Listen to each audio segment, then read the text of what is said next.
we're looking for a vertical release. This is a very crucial part. And I also want to point out that I don't think anyone should ever try to swing like Hogan. I mean, Hogan didn't swing like anybody else, and he had the best swing. So I think everyone's an individual, and everyone should build differently, different body shapes, different athletic ability, different flexibility. So you have to take advice, swing advice, in my opinion, and apply it. Don't try to reinvent it or mock it or copy it. Just apply it to what you're able to do.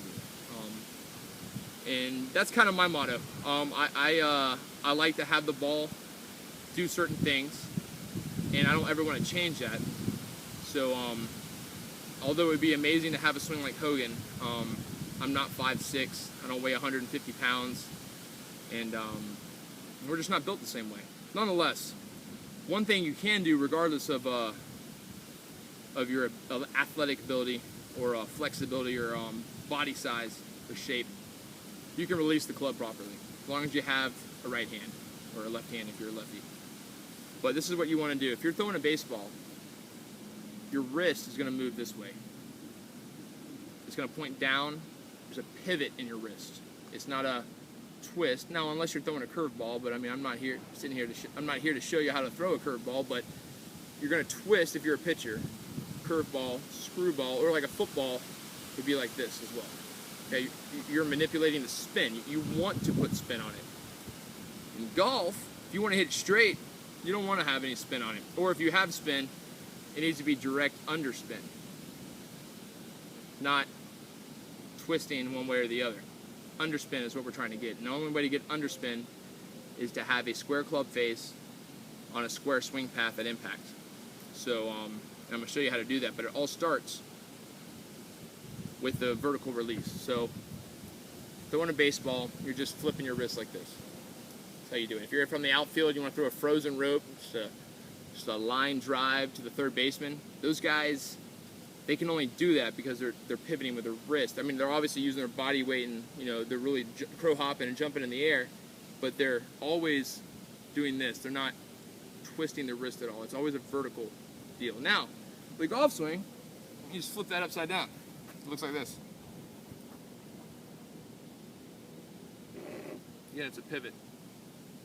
It's not a twist or a roll. It's a pivot.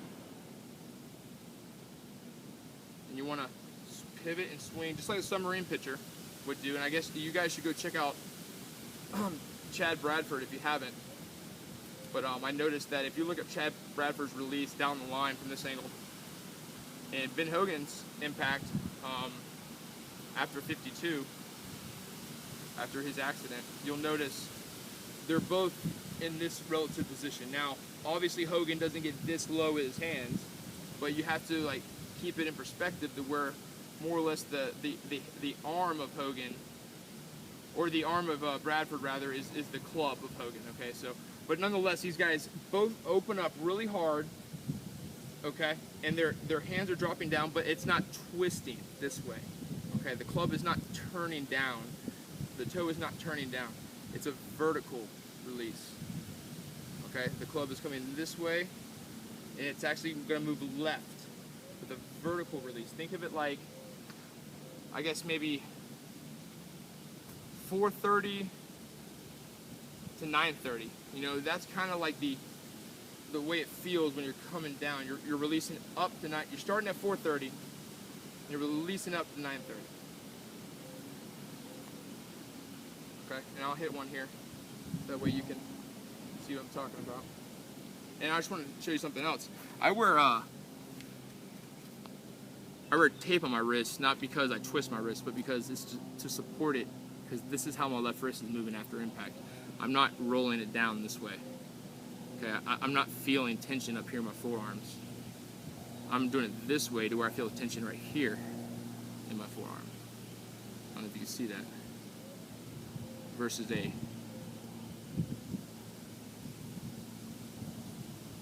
okay, so it's not getting that twist out. You don't want to twist. Keep it vertical. And when you do this, you can use your right hand and release release it vertically as hard as you want to, and the ball won't go left because the toe is always square. The toe is not turning down. And I am assuming that's what Hogan meant by having 3 right hands, because I honestly feel like I got at least 4 of them. I feel like I just got like 4 or 5 arms, especially on the right side, controlling this golf swing through impact and on the follow through. Anyway, I'm gonna give you a swing here. Hopefully I hit a good one. Show you what that vertical release looks like. Again, the ball is gonna go straight. The goal here is to have a direct underspin. If anything, if I miss it, I'm gonna have a little left or right spin on it, but it's gonna be manageable, and it's just gonna be a soft little cut shot, which isn't a bad thing to have either. We're just not gonna hit it in anyone's backyard anymore on the left side.